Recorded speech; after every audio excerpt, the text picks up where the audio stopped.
Hi everyone, welcome to back Ved nursing classes.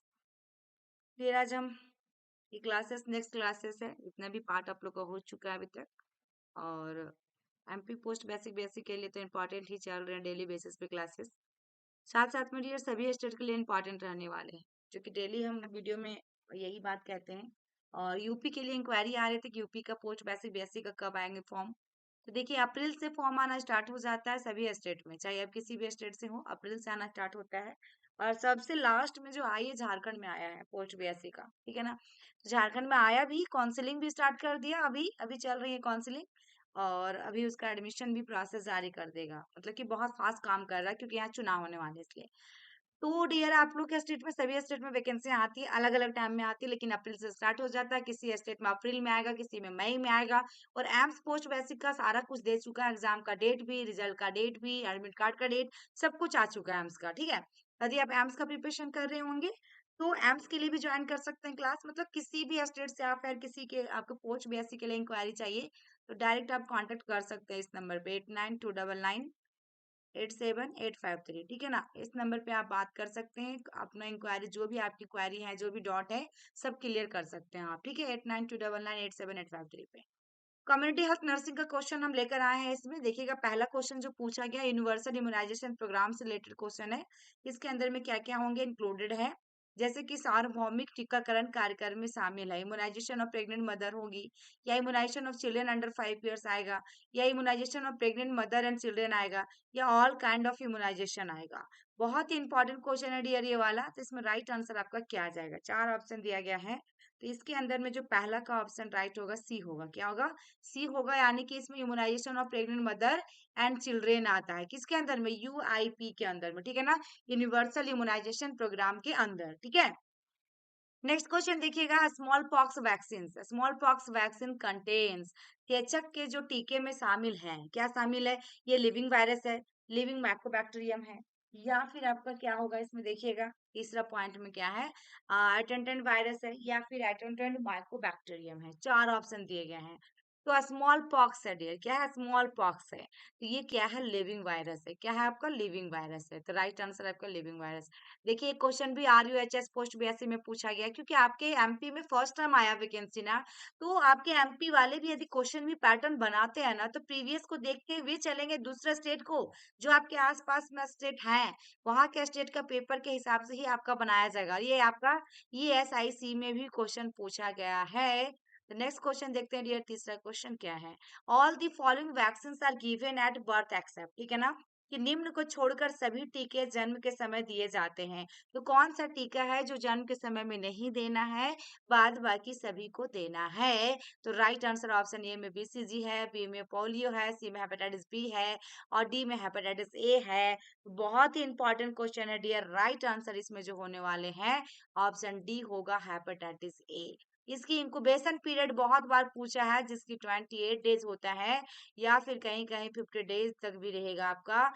और ये जो फैलता है फीको ओरल रूट से फैलता है, contaminated water and contaminated food से फैलती हैं। तो राइट आंसर इसमें ऑप्शन ए होगा। और हेपेटाइटिस से रिलेटेड क्वेश्चन एक तो आपके एग्जाम में पूछेगा डियर, चाहे आप किसी भी स्टेट से बिलोंग करते हो।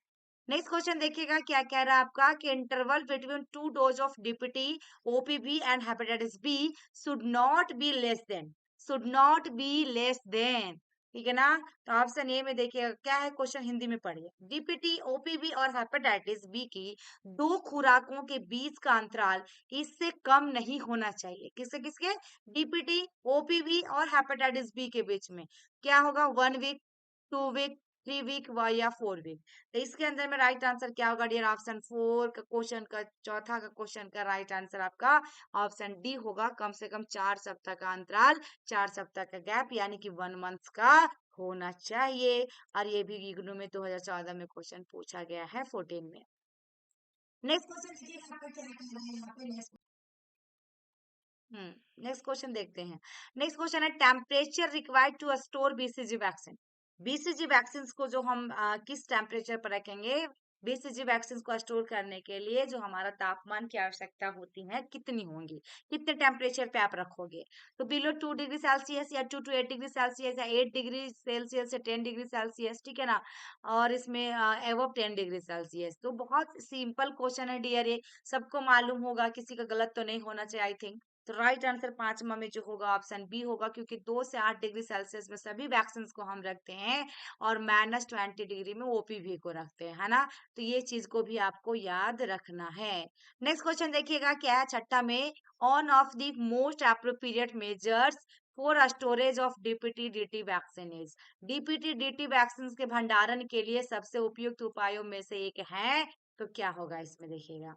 ऑप्शन ए में है should be kept in refrigerator, B में शुड बी फ्रोजन, सी में should be use immediately, D में should be use at room temperature.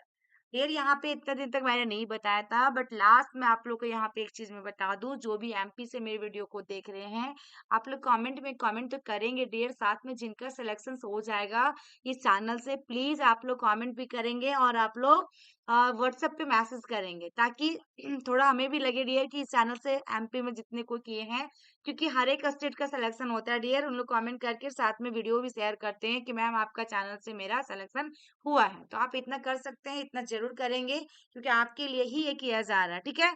तो आप लोग कमेंट भी कीजिएगा और मैसेज कीजिएगा नंबर पे, जो नंबर आप लोग को दिया जा रहा है, ठीक है? इसमें राइट आंसर आपका क्या होगा छठा नंबर का? छठा में राइट आंसर आपका ऑप्शन ये होगा, should be kept in refrigerator. कहाँ पे रखा जाएगा? रेफ्रिजरेटर में। नेक्स्ट देखिएगा, inactivated polio vaccine is administered as. Inactivated polio vaccine, निष्क्रिय पोलियो वैक्सीन को इस प्रकार प्रशासित किया जाता है। ऑप्शन ए में सबकुटेनियस इंजेक्शन, या इंट्रामस्कुलर इंजेक्शन, या इंट्रावेनस इंजेक्शन, या ओरल ड्रॉप, ठीक है ना? क्या पूछा? ओलियो पोलियो वैक्सीन के बारे में, सॉरी, पोलियो वैक्सीन के बारे में पूछा डियर, जिसमें राइट आंसर आपका क्या होगा? आपका क्या होगा? Polio vaccine. वैक्सीन की बात किया है, देखिए, inactivated polio vaccine is administered as. ये जो आपका एडमिनिस्ट्रेशन दिया गया है ना, तो इसमें राइट आंसर आपका जो होने वाला है ऑप्शन होगा बी, यानी कि इंट्रामस्कुलर इंजेक्शन हम दे सकते हैं, ठीक है ना?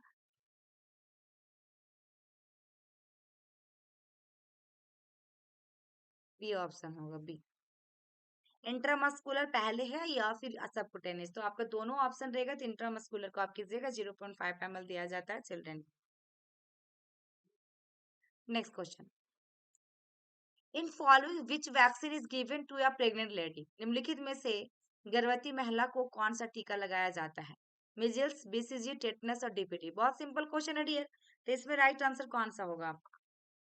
8 नंबर में आपका राइट आंसर ऑप्शन सी होगा, टेटनस। इसमें भी 2-3 क्वेश्चन बनते हैं। टीटी यदि हम दे रहे हैं, तो वो आपका यदि फर्स्ट टाइम प्रेग्नेंट मदर आपके पास एएनसी के लिए आई है, तो 2 डोज लगाएंगे, 2 डोज टीटी लगेगा, टेटनस टॉक्साइड का इंजेक्शन, ठीक है ना? और अभी आपके स्टेट में यदि टीडी दिया जाता होगा, हमारे स्टेट की जैसे बात करूं मैं, तो टी आपका कैपिटल में रहता है, डी आपका स्मॉल में रहता है, ठीक है? टीडी का मतलब है टेटनस और डिप्थेरिया दिया जा रहा है हमारे झारखंड के साइड में, झारखंड में।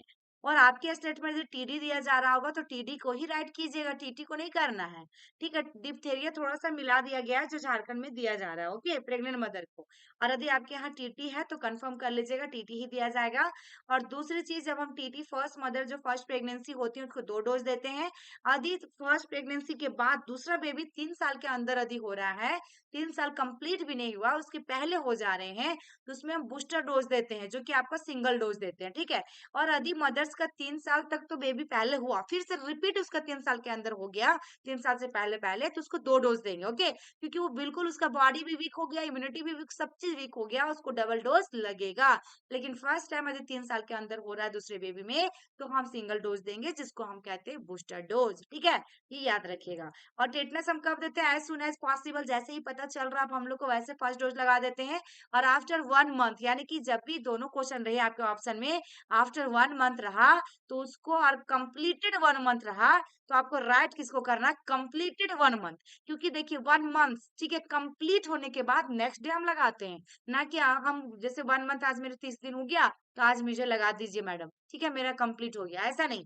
कंप्लीटेड, जब भी कोई वैक्सीन से बात करता है, तो हमेशा कंप्लीटेड की बात होनी चाहिए। एक दिन एक्स्ट्रा चले जाइए कोई बात नहीं, लेकिन पहले में आपको नहीं लगवाना है, ठीक है? तो राइट आंसर इसमें क्या होगा? ऑप्शन सी होगा, टेटनस। देखिएगा ये भी आपका आरयूएचएस में पूछा हुआ, आरआरबी स्टाफ नर्स में भी पूछा हुआ, ईएसआईसी में पूछा हुआ, कितना इंपॉर्टेंट क्वेश्चन था। और स्टाफ नर्स दिल्ली में भी पूछा हुआ, सोचिए। नेक्स्ट क्वेश्चन 9 नंबर में, a 7 years old girl is to be begin her first immunization schedule according to recommended guidelines. Which of the following vaccine is not needed? एक 7 वर्षीय लड़की को अपना पहला टीकाकरण कार्यक्रम शुरू करना है, ठीक है ना। अनुशंसित निर्देशानुसार आपका निम्नलिखित में से किस टीके की आवश्यकता नहीं है?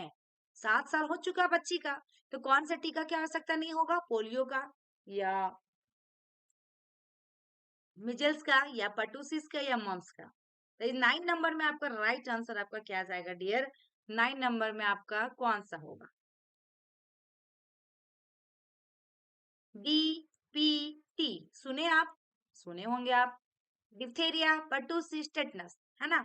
अब तो हमें पेंटा कर दिया है जिसमें 5 हेपेटाइटिस बी और हीब को जोड़ दिया है, पेंटा वैक्सीन लगने लगा बच्चों में। तो ये आपका डीपीटी यानी कि पी का मतलब पर्टुसिस, जिसको हम 7 साल के बाद नहीं लगाते, ये 7 साल तक ही लगाते हैं। तो ये आपका राइट आंसर ऑप्शन सी होगा, 7 इयर्स तक, ठीक है। जो भी पैडेबल क्लास लिए डियर उनको तो सारा कंटेंट दिया गया है। यदि आप लोग भी अभी भी चाहते हैं ना डियर पैडेबल क्लास के लिए, तो देखिए 1500 ही चार्ज रखा गया था, बहुत ज्यादा चार्ज तो है नहीं कि आप अफोर्ड नहीं कर सकते हैं, आप कर सकते हैं। यदि आप अच्छी जगह जाते हैं, अच्छी कुछ खरीदना होता है ना, तो 1500 में कुछ नहीं होता अभी के टाइम में। तो अब आपकी क्लासेस और अभी गवर्नमेंट में मिल जाएंगी, तो आपको 1500 से कितने पैसे बचेंगे, प्लस में आपकी सिलेक्शन हो जाएंगी। तो आपका एक हो जाएगा कि चलो पोस्ट बीएससी मैंने कर लिया। नेक्स्ट ईयर पता नहीं आपका गवर्नमेंट का क्या दिमाग में आएगा, ठीक है। तो आप क्लास अभी भी ले सकते हैं, क्योंकि सारे मटेरियल सारे कंटेंट हमारे ऐप पे है। प्रीवियस ईयर क्वेश्चन पेपर है, टेस्ट सीरीज उसमें दे सकते हैं, टेस्ट भी काफी दिए गए हैं बच्चों को। ये सब सब कुछ आपको उसमें दिया जाएगा, तो आप ज्वाइन कर ले क्लास, अभी भी कर ले, डेफिनेटली आपका होगा डियर, ठीक है, सिलेक्शन। नेक्स्ट क्वेश्चन देखिएगा आपका क्या कह रहा है, 10th नंबर लास्ट क्वेश्चन आपके लिए है, the reason why DPT is replace by DT for children एवं 2 years, ठीक है, एवं 2 years। रीजन की बात कर रहा है, why DPT is replace by DT, है ना। 4 चिल्ड्रेन एवं 2 years का हो चुका है, 2 साल का बच्चा हो गया, क्या रीजन हो सकता है जो रिप्लेस करना पड़ा उसको? तो आपका देखिएगा, पर usages is more prevalent before 2 years, या diphtheria component is only required, या DT is better than DPT when immunity is required, या children even 2 years does not need any vaccination. 4 option है, इसमें राइट आंसर क्या होगा? आप लोग comment box में कमेंट करेंगे। आई होप कि मेरी वीडियो आपको अच्छी लगी होगी, तो लाइक कीजिएगा, शेयर कीजिएगा, और चैनल पे नए हैं तो चैनल को सब्सक्राइब कर लीजिएगा। और आप लोग नेक्स्ट ईयर के लिए, अपने जूनियर के लिए चैनल को जरूर शेयर करें। इसमें सीएचओ, एनएचएम ये सब का प्रिपरेशन कंटिन्यू करवाई जाती है पैडेबल क्लास के साथ, और चैनल पे भी। और प्रीवियस ईयर जितना भी अभी आरआरबी का पेपर अपलोड किया जाएगा आप लोग की एग्जाम के बाद, 26 के बाद आरआरबी का पेपर जो भी है मेरे पास सब अपलोड कर दिया जाएगा। ये एसआईसी वगैरह जो भी वैकेंसी आती है, ये सब पेपर को भी अपलोड किया जाएगा। थैंक यू, फिर मिलते हैं नेक्स्ट वीडियो में, तब तक के लिए बाय बाय।